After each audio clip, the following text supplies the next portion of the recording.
রমাদানে মাসিক হলে মা বোনেরা এই চারটি কাজ ভুলেও করবেন না। যদি করেন তাহলে সওয়াবের বিনিময়ে আপনার জন্য অনেক বেশি গুনাহ লেখা হয়ে যাবে। প্রথম নাম্বার কাজ হচ্ছে রমাদান মাসে দিনের বেলা আপনার স্বামীর সাথে শারীরিক সম্পর্ক করাকে আল্লাহ সুবহানাহু ওয়া তাআলা হারাম ঘোষণা করেছেন। আর যে সমস্ত নারীদের রমাদানে পিরিয়ড অথবা মেন্স হবে রাতের বেলাও তারা স্বামীর সাথে শারীরিক সম্পর্ক করতে পারবে না, আল্লাহ সুবহানাহু ওয়া তাআলা কঠিনভাবে নিষেধ করে দিয়েছে। আল্লাহ সুবহানাহু ওয়া তাআলা বলছেন ইয়াসআলুনাকা আনিল মাহিদ কুল হুয়া আযান ফা'তাযিলুন নিসা ফিল মাহিদ ওয়া লা তাকরাবুহুন্না হাত্তা ইয়াতাতাহহারনা। সেই সূরা আল আনফালে আল্লাহ সুবহানাহু ওয়া তাআলা বলছেন যে সমস্ত নারীদের হায়েজ হয় তারা প্রচন্ড কষ্টের মধ্যে থাকে, ওই সময় ওয়া লা তাকরাবুহুন্না যতক্ষণ পর্যন্ত না তারা পবিত্রতা অর্জন না করে ততক্ষণ পর্যন্ত তোমরা তাদের সাথে শারীরিক সম্পর্ক করতে পারবা না। কোরআনের স্পষ্ট আয়াত দিয়ে তা প্রমাণ আছে। সুতরাং রমাদান মাসে তো এমনিতেই দিনের বেলা শারীরিক সম্পর্ক করা সম্পূর্ণভাবে নিষেধ স্বামীর সাথে। আর যে সমস্ত নারীদের পিরিয়ড হবে মিন্স হবে রমাদান মাসে তারা রাতের বেলাও স্বামীর সাথে শারীরিক সম্পর্ক করতে পারবে না। দ্বিতীয় নাম্বার যে ভুল করা যাবে না, কোন নারী যদি মনে করে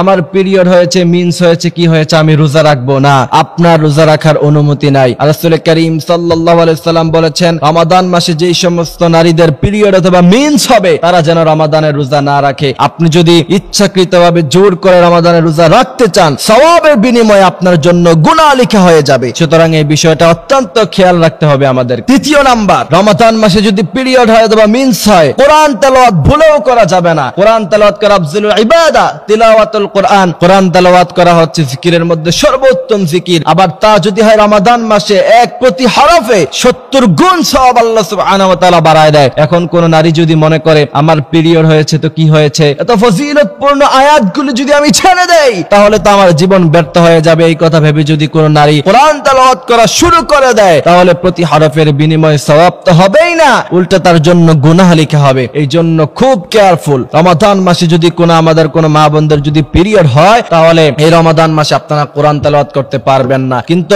আপনার যে কোরআন তেলাওয়াতের প্রতি যে ভালোবাসা, ইসলাম এবং রোজার প্রতি যে ভালোবাসা, এই ভালোবাসা যদি থাকে তাহলে আল্লাহ সুবহানাহু ওয়া তাআলা কোরআন তেলাওয়াত না করলেও সেই পরিমাণ সওয়াব আল্লাহ আপনাকে প্রদান করে দিবে। ইসলামের মধ্যে রাসূল বলেছেন ইন্নামাল আমালু বিন্নিয়াত, সমস্ত আমল তার নিয়তের উপরে নির্ভর করে। আপনি নিয়ত করেছেন 1000 টাকা দান করবেন, যদি সামর্থ্যের কারণে নাও করতে পারেন তাও আল্লাহ সওয়াব প্রদান করে দিবে। এই জন্য আপনি নিয়ত করেছিলেন রমাদান মাসে কোরআন খতম দিবেন, আপনার মিন্সের সমস্যার কারণে আপনি সেটা পারেন নাই, তারপরেও আল্লাহ পাক কোরআন খতমের সওয়াব আপনাকে দিয়ে ভরপুর করে দিবে। সুবহানাল্লাহি ওয়া বিহামদিহি সুবহানাল্লাহিল আযীম। এরপরে চতুর্থ নাম্বার হচ্ছে নামাজ পড়া যাবে না। এখানে একটা বিষয় আমি আপনাদেরকে ক্লিয়ার করতে চাই, যে সমস্ত মা বোনদের মিন্স হবে পিরিয়ড হবে রমাদান মাসে এরা নামাজ পড়বে না আর নামাজের কাজাও লাগবে না। এই কাজগুলি শুধু রমাদান মাসেই নয়, অন্যান্য সময় তারা করতে পারবে না পিরিয়ড হলে। যেহেতু রমাদান মাসে আমাদের নারীরা একটু বেশি আমল প্রিয় হয় সেই জন্য এই কথাগুলি বলা। সুতরাং নামাজ পড়া লাগবে না, নামাজের কাজাও লাগবে না, কিন্তু তারা রোজা যে ভঙ্গ করবে সেই রোজার কাজা পরবর্তীতে ঈদের পরে তাদেরকে অবশ্যই আদায় করতে হবে। আল্লাহ সুবহানাহু ওয়া তাআলা আমাদের মা বোনদেরকে সঠিকভাবে ইসলাম বোঝার তৌফিক দান করুক, আমিন।